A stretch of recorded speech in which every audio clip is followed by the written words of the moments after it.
Welcome to the Collab Education Channel, your destination for sophisticated content knowledge and innovative teaching practices. As pioneers in the education industry, our goal is to revolutionize and reignite the teaching profession. Our cutting-edge maths and literacy content is specifically designed for foundation phase teachers who are dedicated to reshaping the current education landscape. This animated module has been taken directly from our mobile app and is part of our freemium package. With a new piece of content released every week, you will have access to top-quality, user-friendly ideas right at your fingertips. This animation is part of our Grade R Maths content. Join us on this exciting journey of education innovation and excellence.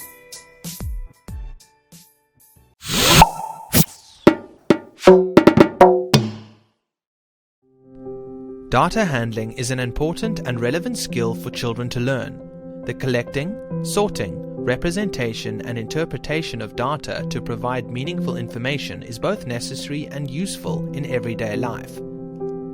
Although it makes up a small percentage of the overall objectives, it is critical that it is given significant attention. Your introduction to this section of work should be simple, practical and engaging, with a solid explanation on what data handling is, what it entails, and why we need to bother doing it.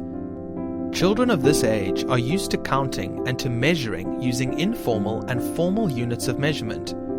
Your aim is to expose them to quantifying things that are awkward to handle and for which there is no obvious or convenient method.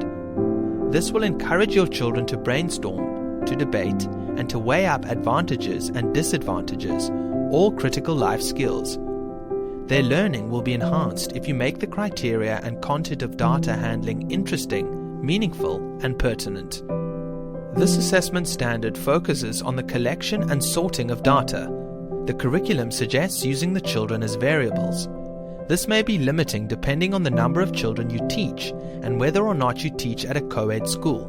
You can extend your choice of variables to include the amount and type of litter in the schoolyard, the distance a marble will roll depending on the type of ramp or surface used, the types of cars or color of cars in the staff parking lot, preferred foods, animals, sports, movies or music within the class, or a simple question requiring a yes or no answer from the children, such as would you rather be a circle or a square?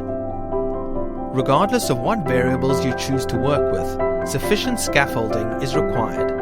The children cannot be expected to record data without knowing how to collect and sort it efficiently.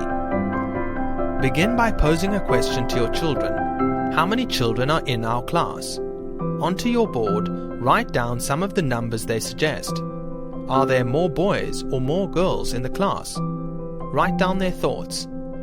As they attempt to answer these questions, have the children explain how they arrived at this answer.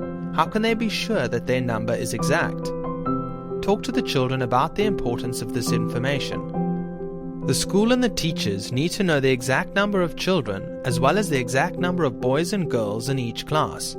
This information is necessary for safety. It also informs teachers as to how many books, pencils, tables, and chairs are required in their classroom at the start of the year. Ask the children how they could find out for sure how many children there are in their class. By physically counting each child, they will be able to collect this information or data. Have the children stand in a row, one behind the other. As you count them out loud, touch their shoulder and have them return to their seat. Allow the children to count with you. Once you have counted the whole class, write this number onto the board. Talk about children who are absent. Do they need to be added to the final number? Discuss how the actual number you counted may have differed from their suggestions. Explain that in order to find out how many boys there are and how many girls there are in the class, a sorting process is required. Divide the children into a group of boys and a group of girls. Count the number of each children in each group out loud, documenting both final counts onto the board. Allow the children to count along with you. Discuss how these actual numbers may have differed from their suggested numbers. Highlight for the children that counting in data handling needs to be exact. It should be a carefully and accurately conducted process. Should you have children who struggle with counting, have them make reference to a class number line while counting. they will need access to this teaching tool in future data handling tasks.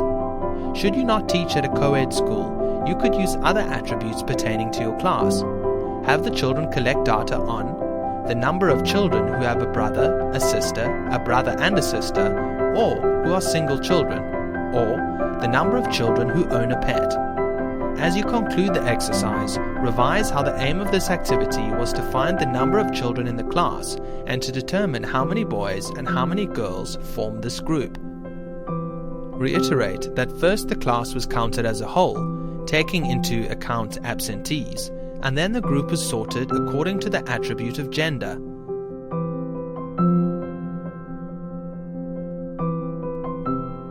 Thanks for joining us today. We hope you found this animated module informative and engaging. Mark your calendars for our next release, airing next week Wednesday at 8 a.m. Central Africa Time. To stay up to date with our latest releases, make sure to comment, like, subscribe, and follow us on all of our social media platforms, including Instagram, LinkedIn, Facebook, and TikTok. We appreciate your support and look forward to sharing our next module with you. Join the Collab tribe today.